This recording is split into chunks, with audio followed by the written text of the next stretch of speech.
कमळी या मालिकेच्या आजच्या भागामध्ये आपण ऐकत आहोत. कमळी आणि निंगी घरी निघालेले असतात. तेवढ्यात ऋषी त्यांचा पाठलाग करत तिथे आलेला असतो. तो त्यांना म्हणत असतो, सॉरी, जे काही आतमध्ये झालं त्याबद्दल मी तुम्हा सर्वांची किंवा दोघींची सुद्धा माफी मागतो. त्यावर कमळी म्हणत असते, अहो सर, तुम्ही कशाला सॉरी म्हणताय? खरं तर तुमच्याही बरोबरच होत्या. चूक माझीच आहे. माझ्या बा नेहमीच म्हणायचे. नेहमीच त्यांनी मला शिवाजी महाराजांच्या गोष्टी सांगितलेल्या आहेत. पण खरं सांगू का, लहानपणापासूनच मी अशी आहे. अन्याय होताना मी बघूच शकत नाही. एकदा का कोणावर अन्याय होत असेल किंवा एखादा व्यक्ती दुसऱ्या व्यक्तीसोबत चुकीचं वागत असेल तर मला तिथं शांत बसवणं जमतच नाही. आणि म्हणूनच मी असं बोलायला जाते बघा. त्याचबरोबर मलाच आता समजायला पाहिजे, हे शहर आहे, गाव नाही. गावाकडे कसं लहानपणापासूनच माझा स्वभाव सगळ्यांना माहिती होता. त्यामुळे प्रत्येकजण मला ओळखून घेत होता. इकडे अनिका दुरूनच हा सगळा काही प्रकार पाहत असते. तेव्हाच तिचा प्रचंड जळफळाट होत असतो. कामिनी तिला शांत करत असते. त्यावरच ऋषी म्हणत असतो, हे बघ, तुझं हे निरागसपण आणि एवढा रिअरपणा इथे शहरामध्ये मिळत नाही. तो गावाकडेच मिळू शकतो आणि हे अगदीच खरं आहे. पण कमळी, तू अजिबात काळजी करू नकोस. त्यावर कमळी म्हणत असते, पण नाही सर, मी आता स्वतःला बदलण्याचा नक्कीच प्रयत्न करेन आणि त्याचसोबत इथे प्रत्येक गोष्ट करताना त्याबद्दल थोडासा तरी विचार करेनच. त्यावर ऋषी तिला म्हणत असतो, हे बघ, तुला इतरांसाठी बदलण्याची काहीच गरज नाही. तू आहेस तशीच चांगली आहेस. इकडे मात्र कामिनी अगदीच नेहमीचा तिचा तो स्टाईल, केसावरून हात फिरवणं हे सुरूच असतं. आता इकडे संध्याकाळी कमळी आणि निंगी घरी जाऊन पोहोचलेल्या असतात. घरी संध्याकाळ झालेली असते. त्यांचे जेवण वगैरे आटोपलेले असतात आणि दोघी सुद्धा झोपण्याची तयारी करतात. आता निंगीला तर प्रचंड झोप येत असते, हे आपल्या सगळ्यांनाच माहिती असते. ती किती झोपाळू आहे. त्यासोबतच तिला एवढी झोप येत असताना तरी सुद्धा इथे आता तिला कमळीशी बोलायचं असतं आणि कमळीने अंथरुणं घालूनच आता ती झोपण्याची तयारी करत असते. त्यासोबतच खरं पाहायला गेलं तर आता निंगी तिला म्हणत असते, खरं सांगू का ग कमळे, ऋषी सर किती चांगले आहेत आणि त्यासोबतच आज त्यांनी आपली पुन्हा एकदा मदत केलेली आहे. त्यावर कमळी म्हणत असते, हे बघ, तुला एक गोष्ट सांगू का, ते चांगले आहेत की नाही हा मुळात प्रश्नच नाहीये. ह्या शहरातल्या लोकांपासून थोडंसं सावध राहिलंच पाहिजे. आज कमळी तिला म्हणत असते, हे बघ, उगाचच त्या ऋषी सरांचं गाणं गाऊ नकोस. मी तुला सांगितलं ना, ही शहरातली माणसं खूप विचित्र असतात. आणि आणखी एक गोष्ट सांगू का, खरं पाहायला गेलं तर मी तुला पहिल्यापासूनच सांगत असते की तू त्या ऋषी सरांपासून सुद्धा थोडंसं लांबच राहा, पण तू माझं ऐकतच नाहीस. त्यावर निंगी म्हणत असते, अगं पण तू आज पाहिलंस ना, ऋषी सर किती चांगले आहेत. आणि तेव्हाच कमळी म्हणत असते, पण तू एक गोष्ट नोटीस केलीस का, ऋषी सर जरी चांगले असले तरी सुद्धा त्यांची फॅमिली किती वेगळ्या आणि विचित्र पद्धतीने आपल्यासोबत वागत होती. आणि तेव्हाच ती म्हणत असते, अगं, ह्या जरी सगळ्या गोष्टी खऱ्या असल्या तरी सुद्धा ह्या सगळ्या गोष्टीमध्ये काय येतं तर ते म्हणजे फक्त आणि फक्त पैसा. ह्या पैशामुळेच ही माणसं अशी झालेली आहेत बघ. आपल्या आणि त्यांच्यामध्ये काय फरक आहे तुझ्या लक्षात येतंय का, की आपण गरीब आहोत आणि ते श्रीमंत आहे, त्यांच्याकडे पैसा आहे. तुझ्या हे गोष्ट लक्षात आली का? आपण एवढं सगळं बाहेर झालेला प्रकार इथे त्यांना समजावून सांगत होतो, पण आपल्या बोलण्यावर कोणी विश्वास ठेवलाय का? नाही ठेवला ना. जेव्हाच अन्नपूर्णा मॅडम आल्या आणि त्यांनी गोष्टी सांगितल्या तेव्हा लगेचच त्यांच्या बोलण्यावर विश्वास ठेवला. मग का बरं ठेवला? कारण श्रीमंती आणि पैसा ह्या लोकांचं असंच असतं. म्हणूनच मी तुला सांगते, ते ऋषी सरांचं गुणगान गाऊ नकोस आणि त्यांच्यापासून 2 हात लांबच राहा. आता झोप खूप उशीर झालेला आहे आणि मला सुद्धा झोपू दे. सकाळी आपल्याला आता लवकर उठून कॉलेजला जायचं आहे. त्यामुळे मी इथून पुढे एकच गोष्ट करायची ठरवली, ती म्हणजेच की आता अभ्यास, हॉस्टेल, कबड्डी आणि त्यासोबतच स्पोर्ट ह्या सगळ्या गोष्टी आपण इथे एकच करायच्या आहेत. इथून पुढे दुसरं कुठलीच गोष्ट आपण करायचं नाही. कॉलेजला जायचं, कॉलेजहून यायचं, त्याचबरोबर कबड्डीची मॅच आणि सगळं काही व्यवस्थित पद्धतीने अभ्यास सुद्धा करायचं. असंच कमळीने निंगीला खडे बोलत सुनावलेले असतात. आता इकडे दुसऱ्या बाजूला अनिका चरफडतच घरी गेलेली असते. आता घरी गेल्यावर अनिकाचा रागराग होत असतो. तिथे ड्रेसिंग टेबलवर असलेल्या तिचा मेकअपच्या वस्तू ती सगळ्या काही अस्ताव्यस्त करते आणि त्यासोबतच ती म्हणत असते, ती कमळी ऋषीच्या घरी जाऊन पोहोचली. तिची एवढी हिंमत झाली की ती ऋषीपर्यंत जाऊन पोहोचलेली आहे. काय करायचं आहे मी? आणि आता गावाला कबड्डीच्या स्पर्धेत मला टप दिलं, इथे माझ्या कॉलेजमध्ये ऍडमिशन घेतलं, क्लासमध्ये आले, बेंचवर आले, त्यासोबत आता तर ती ऋषीच्या घरी गेलेली आहे. असं म्हणतच ती सगळ्या वस्तू डिस्ट्रॉय करण्याचं काम करते. तेवढ्यातच तिथे असलेला टिपाय उचलते आणि अर्शावर फेकणार. तेवढ्यातच कामिनी येऊन तिचा हात धरते. ती म्हणत असते, अगं वेडी आहेस का? तुझ्या बाबांनी एवढं सगळं काही कष्ट करून, एवढा मेहनत करून, एवढा पैसा खर्च करून एवढा आलिशान बंगला इथे तयार केलेला आहे. यातला प्रत्येक वस्तू, प्रत्येक फर्निचर किती महागडं आहे आणि तू त्या मुलीसाठी स्वतःला त्रास करून लावून घेतीस आणि ह्या वस्तू खराब करण्याचं काम करतीस असं अजिबातच करायचं नाही. तुला एक गोष्ट माहिती का? आणि ती म्हणजेच की ती मुलगी इथे कशामध्ये आलेली आहे?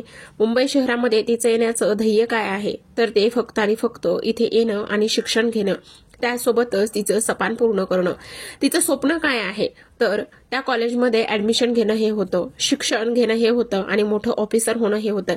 मग तिचं स्वप्नच पूर्ण होऊ द्यायचं नाही, तिचं स्वप्न पूर्ण भंग करायचं, तिच्या स्वप्नामध्ये पूर्ण अडथळे आणायचे. मग तिला काय करायचंय ते करू देत, त्याची तू काळजी करू नकोस, असंच कामिनी तिला समजावत असते. म्हणजेच आता तू पुढे काय करायचं काय नाही ह्या गोष्टींचा अजिबात विचार करू नकोस. आता कामिनी आहे ना, कामिनी सगळं काही करणार आहे. तेव्हाच ती म्हणत असते, पण नानी आजी तू बघितलंस ना, ती मुलगी तिथे ऋषीच्या सुद्धा घरी जाऊन पोहोचली. आणि तेव्हाच ती म्हणत असते, पोहोचू दे, तिला कुठेही जायचं असेल तिथे जाऊ दे, पण तू काळजी करू नकोस.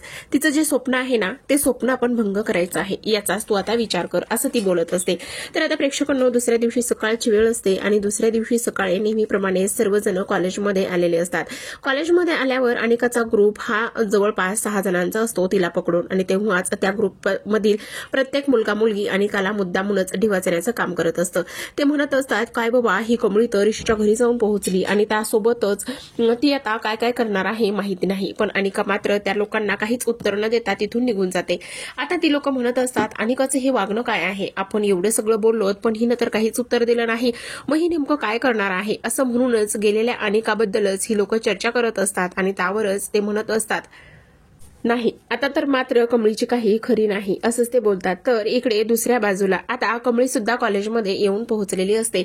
आणि कमळी येऊन पोहोचल्याच्या नंतर लगेचच ऋषी तिला भेटतो. आणि ऋषी भेटल्याबरोबरच ती तिला हाय हॅलो गुड मॉर्निंग असं करत असतो.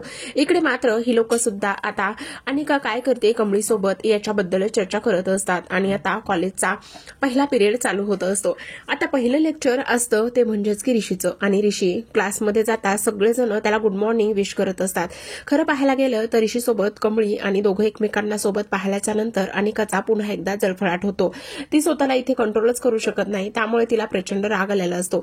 आता इकडे नेहमीप्रमाणेच जी काही कामिनी आहे, कामिनीने कॉलेजमध्ये रागिणीला फोन करून जे काही प्रिन्सिपल आहे त्यांना सांगितलेल्या काही गोष्टी असतात. जेव्हा प्रिन्सिपलला फोन आल्याबरोबरच ते क्लासमध्ये येतात. आणि क्लासमध्ये आल्याच्या नंतर ते म्हणत असतात की गुड मॉर्निंग. आणि सगळेजण प्रिन्सिपलला सुद्धा गुड मॉर्निंग विश करतात. आता ते म्हणत असतात, खरं पाहायला गेलं तर या क्लासमध्ये माझं येण्याचं काहीतरी कारण आहे. आणि तेव्हाच ऋषी त्यांना म्हणत असतो, सर काही काम होतं का? मला बोलावून घ्यायचं ना, मी आलो असतो. तेव्हा सर म्हणत असतात, हो अगदीच महत्वाचं कारण आहे, कारण आता एक खूप मोठा निर्णय सांगायचा आहे.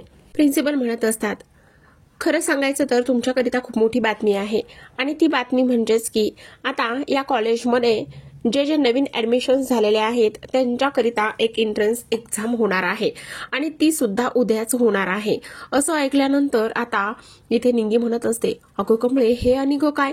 तेव्हा ऋषीला सुद्धा थोडासा शॉक बसतो. तेव्हाच कमळी म्हणत असते, अगं ती प्रवेश परीक्षा असते. आणि तेव्हाच इथे सर म्हणत असतात, काय काय काय चाललेलं आहे? तुम्ही न्यू आहात ना, काय चाललंय? आणि तेव्हाच ही गोष्ट तुमच्यासाठी सुद्धा लागू आहे. आता तुम्ही या कॉलेजमध्ये ऍडमिशन घेतलेलं आहे, जे नवीन स्टुडंट आहेत त्यांच्याकरिता. तुम्ही ही एक्झाम पास झालात तरच तुम्ही या कॉलेजमध्ये राहू शकतात. आणि ही एक्झाम जी आहे ती उद्याच होणार आहे. आणि त्यासोबतच जर ह्या एक्झाममध्ये तुम्ही फर्स्ट क्लास नंबरने पास झालात तर तुम्ही ह्या कॉलेजमध्ये राहू शकतात.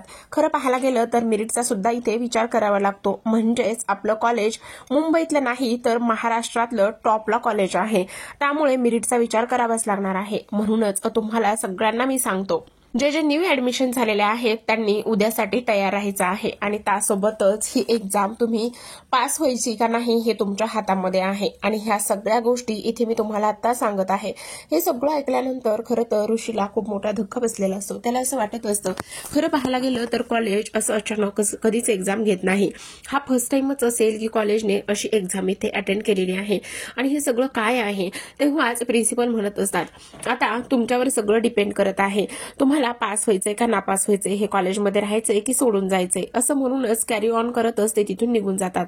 आता निघून गेल्याबरोबरच इकडे ते रागिणीला फोन करून सांगत असतात, मॅडम तुम्ही ज्या पद्धतीने सांगितलं होतं मी त्याच पद्धतीने सगळं काही केलेलं आहे.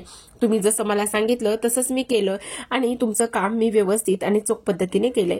असं म्हणूनच आता ते प्रिन्सिपल त्याच्या केबिनमध्ये निघून जातात. इकडे मात्र कमळी आणि निंगी कॉलेजमधून बाहेर पडलेल्या असतात. ऋषीला सुद्धा थोडंसं टेन्शनच आलेलं असतं. आता खरं पाहायला गेलं तर कमळी विचार करत असते, आता तर आपल्याला अभ्यास खूप कसून करावा लागणार आहे. तेव्हाच निंगी तिला म्हणत असते, अगो बाई, आता ही एक्झाम इंग्लिशमधून होणार आहे, त्यामुळे मला खूप टेन्शन आलेलं आहे. त्यावर कमळी म्हणत असते, अगं टेन्शन कसलं घेतेस, उलट चांगलंच आहे ना. आपल्याला कमीत कमी स्वतःला सिद्ध तरी करता येईल, आणि आपण एकदा का स्वतःला सिद्ध केलं तर मग आपण ह्या कॉलेजमध्ये राहू शकतो. मग तू कशाला उगाच टेन्शन घेतेस. त्यावरच ती म्हणत असते, अगं ते मराठीचं नाही ग, तुला सांगू का, तू असताना मी कसली काळजी करत नाही ग, पण ही एक्झाम इंग्लिशमधून आहे आणि त्यासोबतच ही अचानकच उद्याच होणार आहे, त्यामुळे मला लय टेन्शन आलंय बघ, असंच ती म्हणते. आणि तेव्हाच कमळी म्हणत असते, नको काळजी करूस. तेवढ्यातच तिथे ऋषी आलेला असतो आणि ऋषी म्हणत असतो, हे बघा, शक्यतो कॉलेज असं कधीच करत नाही, म्हणजे असं अचानक एक्झाम वगैरे ह्या सगळ्या गोष्टी कधीच करत नाही. हे फर्स्ट टाइमच झालेलं आहे आणि मला असं वाटतंय की तुम्हाला थोडासा इंग्लिशचा प्रॉब्लेम आहे आणि हा पेपर इंग्लिशमधूनच असणार आहे, म्हणून मी तुम्हाला एक गोष्ट सांगतो, मी तुमची मदत करतो, असं तो म्हणतो. आणि तेव्हाच कमळी म्हणत असते, नाही सर, त्याची काही गरज नाहीये, उलट आम्हाला इथे ह्या कॉलेजमध्ये राहण्यासाठी आम्ही स्वतःला सिद्ध करण्याची ही एक संधी आहे, असंच इथे समजू, आणि त्यामुळे तुम्ही नाही मदत केली तरी सुद्धा चालेल, असंच इथे आता ती बोलत असते. पण लगेचच कमळी बोलत असते, मदत, हो हो चालेल ना, मला चालेल, कसली मदत करणार आहात तुम्ही.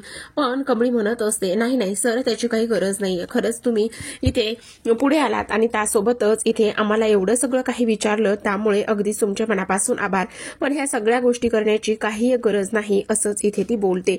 त्यावर ऋषी म्हणत असतो, नक्की ना, नक्की माझी कसलीच मदत नको आहे ना तुम्हाला. आणि तेव्हाच ती म्हणत असते, हो, आम्हाला तुमची कसलीच मदत नको आहे, आणि जेव्हा आम्हाला तुमची मदत काही लागेल तेव्हा आम्ही तुम्हाला नक्कीच सांगू, असंच इथे ती बोलते.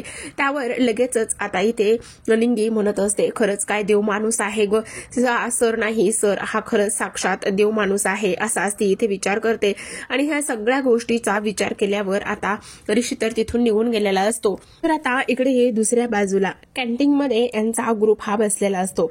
तेव्हा आता अनिकाने एक पेपर पॅटर्न तयार केलेला असतो आणि एक पेपर पॅटर्न तयार केल्याच्या नंतर ती म्हणत असते, देऊ दे, काय एक्झाम द्यायच्यात ना तेवढ्या देऊ दे, हा पेपर पॅटर्न जो आहे ना तो इथे कमळीला द्यायचा आणि कमळीने ह्याचनुसार अभ्यास करेल अशी याची काळजी घ्यायची. एकदा का कमळीने हा पेपर पॅटर्न इथे एक्झाम मध्ये लिहिला तर ती नापास होणार, आणि नापास झाली की मग ती या कॉलेजमधून काय ह्या मुंबई शहरामधूनच आउट होणार, तिला कुठल्याच कॉलेजमध्ये ऍडमिशन मिळणार नाही. असं म्हणूनच अनिका तिच्या सगळं मित्रमैत्रिणीसोबत हसत आणि मजा करत असते.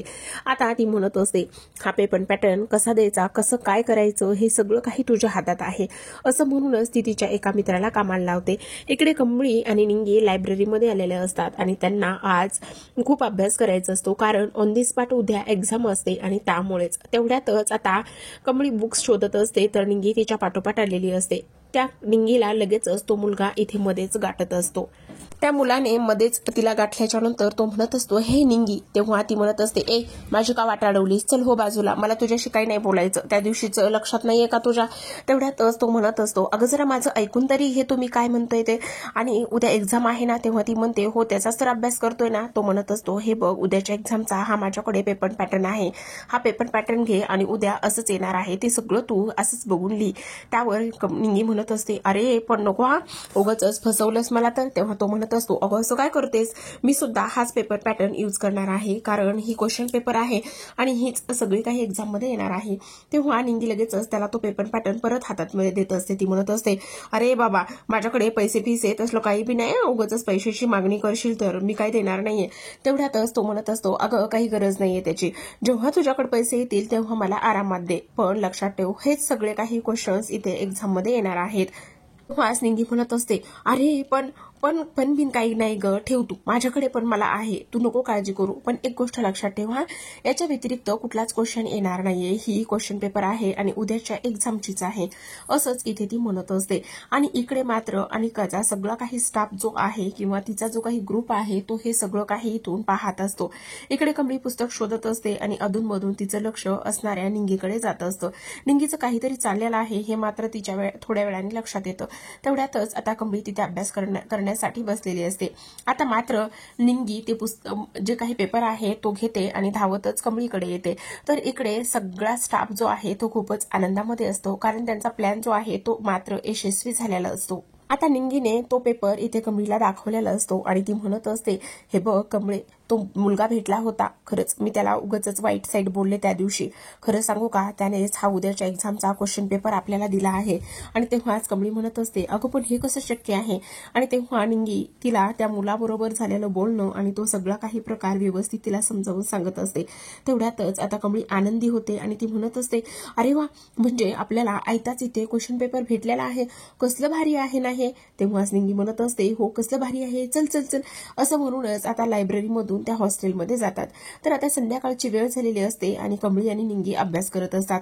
निंगी मात्र म्हणत असते, बघ ना ग, कोणीही इंग्रजीचा जन्म कोणी घातलेला आहे किंवा ही इंग्रजी कोणी आणलेली आहे, जर तो मला इथे समोर दिसला ना तर त्याचं टोकरू फोडल्याशिवाय काय मी सोडत नसते बघ. तेव्हाच कमळी म्हणत असते, अगं काही काय, अगं कुठे काही काय, बघ आता इथेच बघ तू, किती किती साधी गोष्ट आहे, इथे साधे साधे शब्द आहेत आणि त्या साध्या साध्या शब्दावरूनच आपल्याला किती काय काय वेगळे अर्थ आणि ते सगळं काही समजत आहे. बघ ना, आता इथे नि शब्द आहे, तर तो यन पासून सुरू व्हायचा ना, तर तो कशापासून सुरू होतोय, के पासून होतोय. आणि तूच बघ, आता लेझर पाहिजे ना, मग इथे एस कशाला हवंय मध्येच, तूच बघ बरं. आणि तेव्हाच ती म्हणत असते, अगं ह्या सगळ्या काही गोष्टी ज्या आहेत ना निंगे, ह्या सगळ्या काही त्या ग्रामरचा पाठ आहे, त्यामुळे उगाचच तू असं नको बरं करूस. आणि त्यासोबत आता इथे ती म्हणत असते, नाही नाही बाबा, हे इंग्लिश काय मला जमत नाही बघ, मला खरंच खूप भूक लागली, मी काय करते थोडंसं ना खाते. तेव्हाच आता इथे कमळी म्हणत असते, नाही अजिबातच खायचं वगैरे काहीच नाहीये, अभ्यास कर आणि अभ्यास केल्यानंतरच खायला बस. आणि तेव्हाच आता इथे निंगी म्हणत असते, बरं बाई ये ठीक आहे, थोडंसं पाणी तरी पिऊ की नको. आणि असं म्हणूनच आता ती थोडंसं पाणी पित असते. तर इकडे दुसऱ्या बाजूला ज्या अनिकाच्या मैत्रिणी आहेत त्या इथे सगळं काही पाहत असतात आणि सगळं काही पाहिल्याच्या नंतर त्यांच्या एक गोष्ट लक्षात येते की ह्या दोघी जणी आहेत त्या त्याच क्वेश्चन पेपरचा इथे अभ्यास करत आहेत. तर प्रेक्षकांनो, सगळ्यात महत्वाची गोष्ट म्हणजेच की आता उद्या आपल्या सरूचा वाढदिवस असतो, म्हणजेच आपल्या कमळीची आई, आणि तिचा वाढदिवस असल्या कारणाने आता सगळ्यात महत्वाची गोष्ट म्हणजे आपला जो काही राजन आहे तो इथे गावाला गेलेला असतो. राजन तिचा वाढदिवस साजरा करण्यासाठी दरवर्षी गावाला जातो आणि तिच्या आठवणीमध्येच तो रमत असतो. आजचा हा दिवस तो कधीच विसरू शकत नसतो आणि त्यासोबतच त्याने मंदिरामध्ये जाऊन पूजा वगैरे सुद्धा दरवर्षीप्रमाणेच या वर्षी सुद्धा तो करण्यासाठी गावाला गेलेला असतो. आता खरं तर तो फोनवर बोलतच तिथून जात असतो. त्याच्या समोरूनच सरू गेलेली असते. तर प्रेक्षकांनो, खरं सांगायचं तर सरू हे नाव तिचं रिअल नेम नाहीये. जेव्हा ती राजन बरोबर होती आणि जेव्हा तिला कमळी नुकतीच जन्मलेली होती लग्न झाल्यावर, आणि तेव्हाच तिचं नाव रिअल गौरी होतं. पण ज्या पद्धतीने तिचं नाव चेंज झालं त्यामागे सुद्धा खूप मोठा इतिहास आहे आणि ह्या सगळ्या गोष्टी पुढील येणाऱ्या काही भागामध्ये आपल्याला पाहायच्या आहेत. पण आता तर इथे राजनने स्वतःचं वॉलेट काढलेलं असतं आणि त्यामध्ये त्याच्या गौरीचा म्हणजे सरूचा फोटो असतो. तो फोटो पाहतो आणि तो म्हणत असतो, खरंच आज सुद्धा गौरी मी तुला विसरलेलो नाहीये आणि कधीच विसरू शकत नाहीये. मला माहिती तू जिवंत आहेस, पण मी नाही आणू शकत तुला माझ्याकडे, आणि जो काही मधला प्रसंग झालेला आहे त्यामुळे, पण तू काय माझ्या आठवणीत आहेस आणि उद्याचा दिवस माझ्यासाठी खूप जास्त आनंदाचा आणि महत्वाचा आहे. असं म्हणूनच राजनचे डोळे भरून आलेले असतात. तो भावनिक झालेला असतो आणि वॉलेट मधल्या फोटोवरच तो चुंबन करत असतो. त्याचसोबत उद्याचा दिवस माझ्यासाठी आणि माझ्या गौरीसाठी खूप आनंदाचा होता, पण नाही, हे सगळं नियतीने अशा पद्धतीने आम्हाला विरुद्ध केलेलं आहे किंवा वेगळं केलेलं आहे, असाच राजन इथे विचार करत असतो. तर आता प्रेक्षकांनो, हे पाहणं खूपच रंजक आणि इंटरेस्टिंग असणार आहे. राजन आणि त्यासोबतच सरू म्हणजे त्याची गौरी भेटतील का नाही, किंवा उद्या सरूचा वाढदिवस असल्या कारणाने ते दोघं एकत्र येतील का, हे पाहणं रंजक असणार आहे. तर अशाच नवनवीन मालिकांचे डेली अपडेट्स आणि रिव्ह्यू जाणून घ्यायचे असतील, पाहायचे असतील तर चॅनलला नक्की सबस्क्राईब करा. त्यासोबत हा व्हिडिओ आवडला असेल तर व्हिडिओला लाईक करा. भेटूयात याच भागाच्या किंवा या मालिकेच्या पुढील भागामध्ये. तोपर्यंत धन्यवाद.